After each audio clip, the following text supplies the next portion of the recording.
Regardless of where you're going or when you're going, chances are you'll come across a place like this. And that's good, because this is the place that brings you things you can't get anyplace else at the same low price. And it brings you one more thing, something no one else can.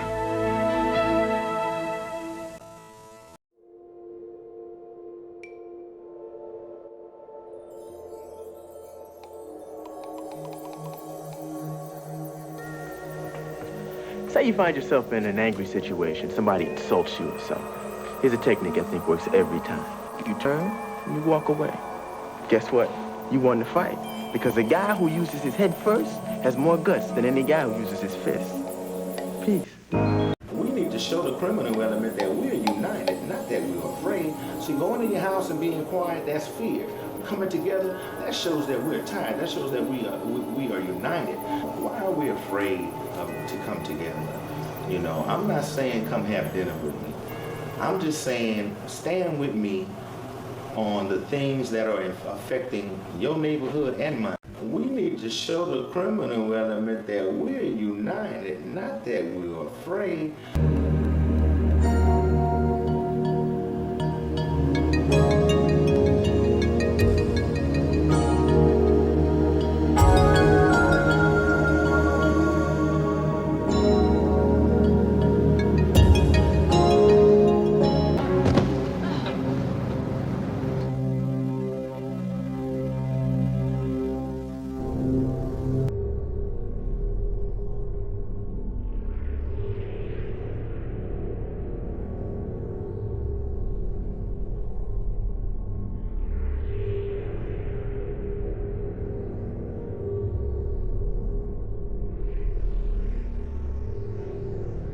And from that update on the overnight shooting to yesterday's fatal stabbing in the fort, it's been a violent few days here. Police say 25-year-old Tanisha Richardson died of a stab wound to the neck during an attack at a northeast side apartment complex. 27-year-old Alisha Lampkin is charged with murder, and tonight Fort Wayne's NBC reporter Jeff Newmeyer looks at how homicide investigators have changed tactics recently to try and make more arrests. Police found a broken knife handle and blade at the scene. Court papers say Richardson was the new girlfriend of a man living at the complex. He told police Lampkin, his old girlfriend and mother of his child, came over and pounded on his door after sending texts that read, "Come outside or I'm popping Tanisha's tires, all four." The man told Richardson to ignore her, don't go outside. But he told officers when he went to take a shower, he saw Richardson head for the door. He hurried outside, claiming in a matter of seconds the women were, quote, wrapped up, and that when he went to separate them, he noticed all the blood. He said he looked at Tanisha and noticed she, quote, wasn't there. A next-door neighbor we spoke with relayed the same thing. He was trying to pick her up to make sure, see if she'd stay conscious, but she didn't. She's just had that far-out look. Lampkin, who claimed self-defense, fled the scene in a car, but a homicide detective en route pulled her over and took her into custody. She admitted the knife was hers. Fort Wayne City homicide investigators really can't do much to keep violent crimes from happening, but once they do, they now have a new strategy to try and better nail down arrests. Detective Sergeant Tim Hughes, who heads up the homicide division now, says a couple of years ago in a fatal shooting, stabbing, or assault, a lead investigator would get help from 4 or 5 other detectives, but after 8 to 10 hours, those support detectives would return to their regular assignments, leaving the lead investigator to mostly work alone. Since the second half of 2018, a homicide takes place, 8 to 12 investigators are thrown into the case and keep working until they feel the trail goes cold. If we have a homicide Friday night, we can't wait until Monday morning to start working on it. If we have to work all through the weekend, night and day, that's what we need to do. Hughes says 25 of 29 homicide cases in the city in 2019 have resulted in arrests or were cleared in some other way. He says the same thing about 7 of 8 so far in 2020. Jeff Newmeyer, Fort Wayne's NBC.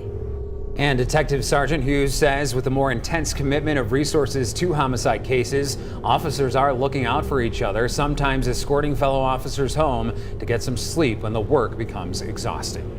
In Allen County, a woman who stabbed another woman last February has been found guilty of murder. A jury found 28-year-old Alisha Lampkin killed 25-year-old Tanisha Richardson on February 20th. It happened on Jason Drive at the Shove Park Villas. Lampkin is scheduled to be sentenced in October. Fort Wayne, Indiana, February 25, 2020. It was slightly past noon on the 4700 block of Jason Drive in the Shove Park Villas complex off of Reed Road.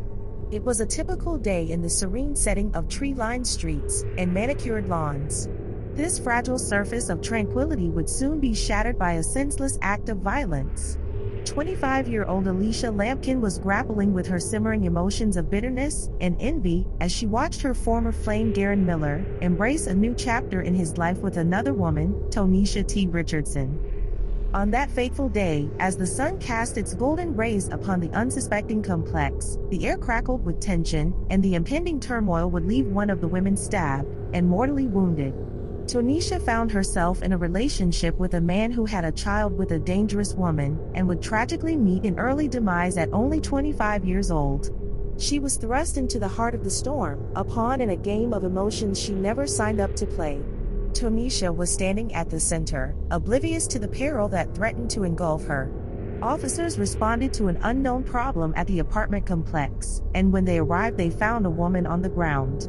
It was Tonisha Richardson. She had been stabbed in the neck by Alisha Lampkin. She was lying unresponsive and bleeding heavily as someone desperately performed CPR on her.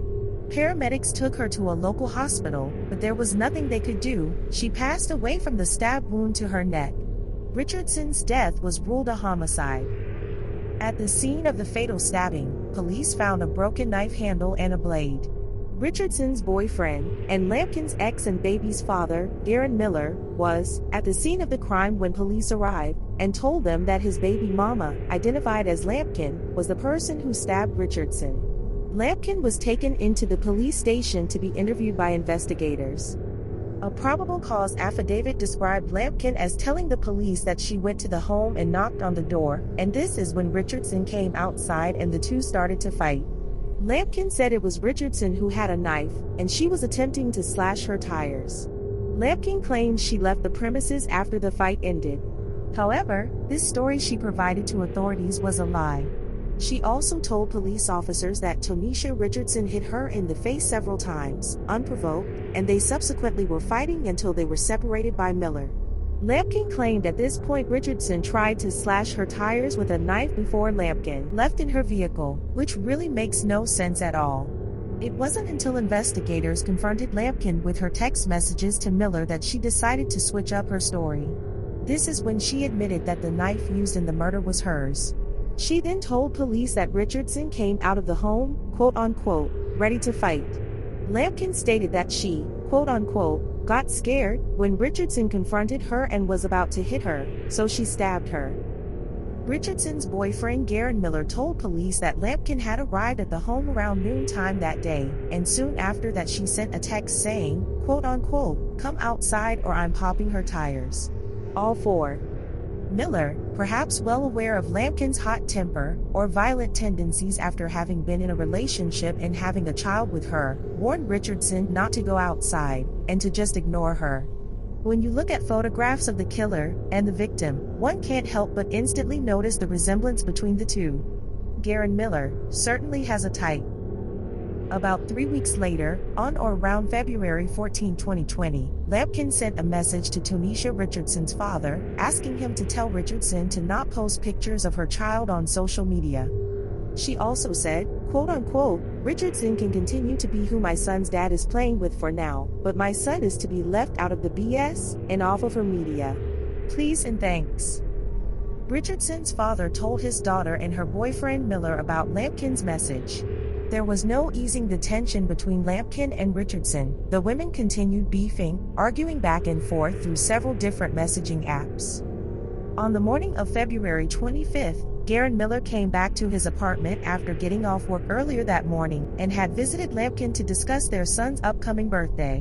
When he arrived at the apartment, Tonisha Richardson was parked outside, sleeping in her car. Miller and Richardson then drove the child to daycare before returning to his apartment, where they both fell asleep.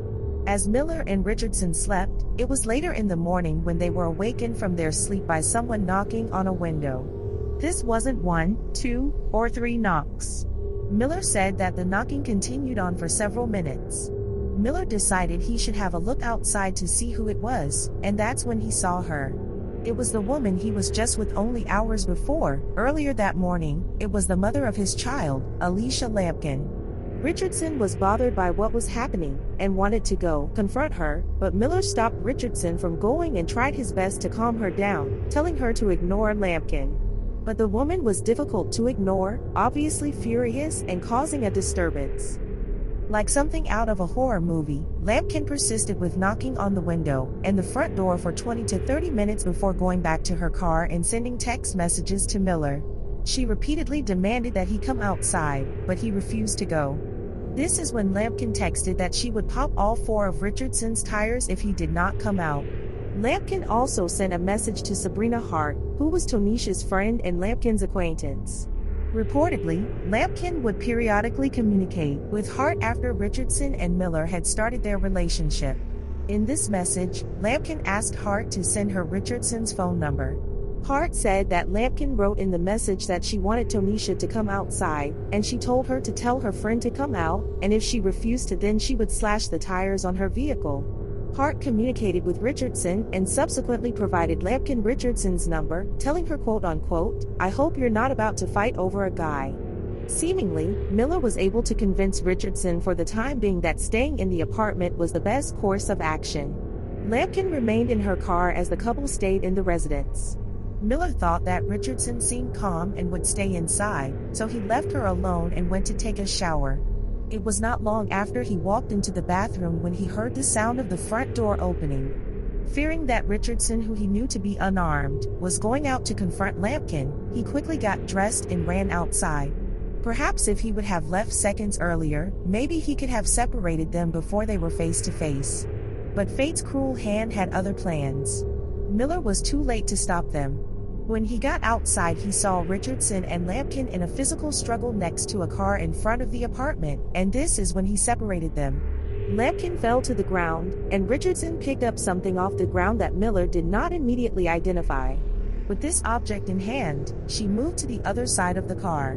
Miller told Richardson to go back to the apartment, and as he was telling Lampkin to leave, he noticed that Richardson was bleeding and was not responding to what he was saying to her. In the shock and horror of the moment, Miller yelled at Lampkin, asking her, "Why did you do that?" Lampkin stood up off the ground and gave a cold-hearted response. She looked him in the eyes and said, "I don't give a fuck." Richardson, bleeding from the stab wound to her neck, collapsed to the ground as Lampkin got behind the wheel of her car and fled the scene. One can only imagine how horrifying this was for Miller, who was now in shock and trying his hardest to pick up Tonisha, but she was not moving, gasping for air, and non-responsive, although her eyes were open. Richardson was holding onto a 5-inch long knife blade, and Miller shouted that someone had stabbed Richardson. Miller then went to get a pillow and blanket, which he used to cover up Richardson.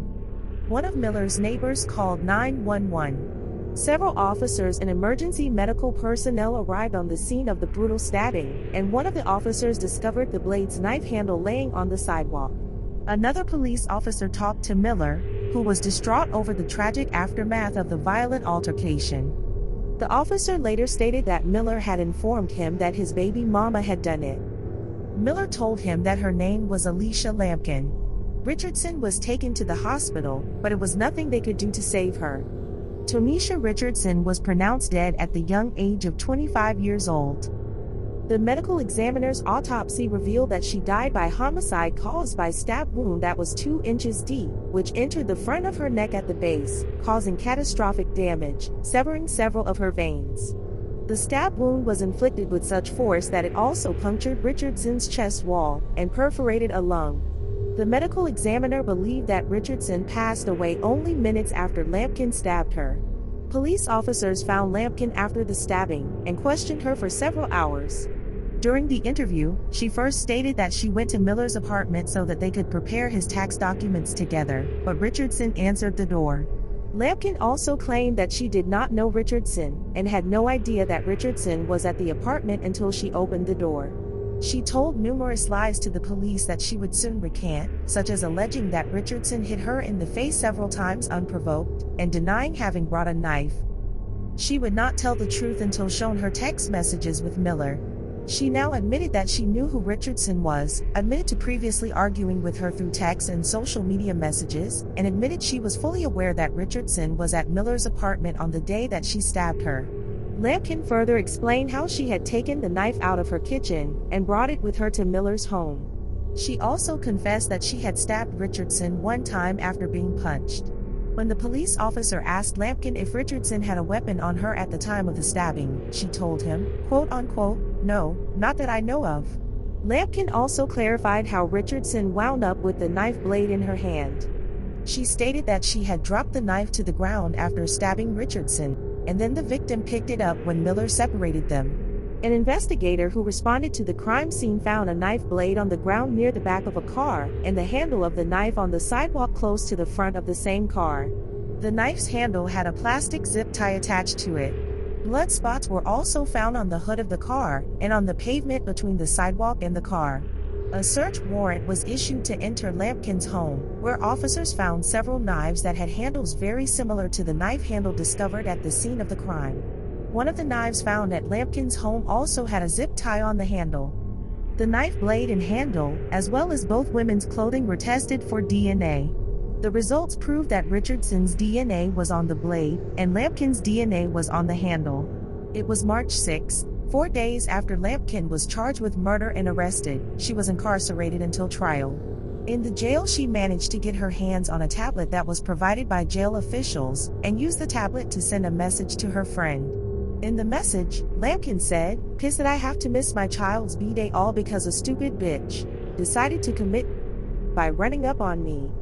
A witness named Samantha Ward testified in court that in late May or early June of 2021, she overheard Lampkin arguing with another inmate about the murder of Richardson. According to the witness, Lampkin said, "If she wouldn't have come outside, she wouldn't have been stabbed." She also said, "I stabbed her right in the neck, didn't I, bitch? I would do it again if I had to. That was my baby daddy, that was my man." The court presided over Alisha Lampkin's jury trial for 4 days, from August 16 to August 19, 2021.